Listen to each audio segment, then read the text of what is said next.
we've seen one of the actors that we held close to our hearts over the years, Malcolm Jamal Warner, and his tragic passing.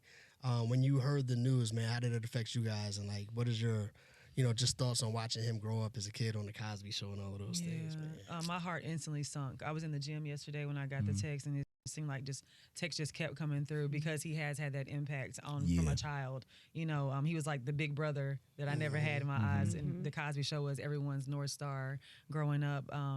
And then to see the last video that he had posted with his about daughter. Smiling and with his daughter's flower in his ear, it was just it's heartbreaking, and it also just puts into perspective that life is short. Talk about it. And that you just never know. Something as simple as I'm gonna go for a morning swim, just probably to just have a moment of peace, and for that to happen is tragic. Yeah. For me, I just think it's a reminder that we are all people, no matter what your job is. Not even just being an entertainer, but an athlete. I remember when Chadwick Boseman died, same year that Pop Smoke died. I'm from Brooklyn, and when you know people personally, and then you see how the world reacts, but you remember who they were as a person.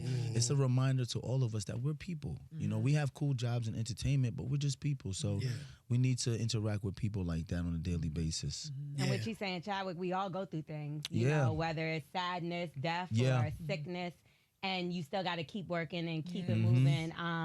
Like, how do y'all do that when you because I was watching a clip the other day when they were asking Chadwick, well, how's it going to be for the next movie? He said, I'm going to be dead.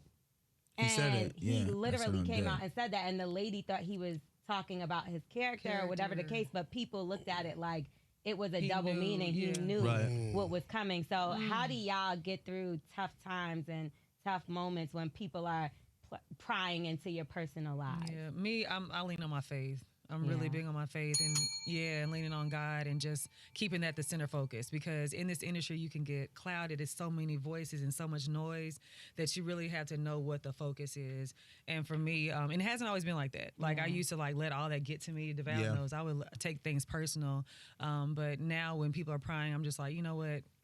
I can't focus on that. I gotta stay focused on my assignment. Yeah. Absolutely. Yeah, for me, it's all entertainment. The internet is no different than the television or the movie screen.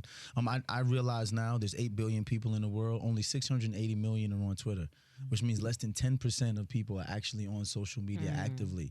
So we put a lot of math. One thing I'm gonna do is do the math. I'm gonna do the math. One thing I don't do is put too much onus or emphasis on the things that I can't control.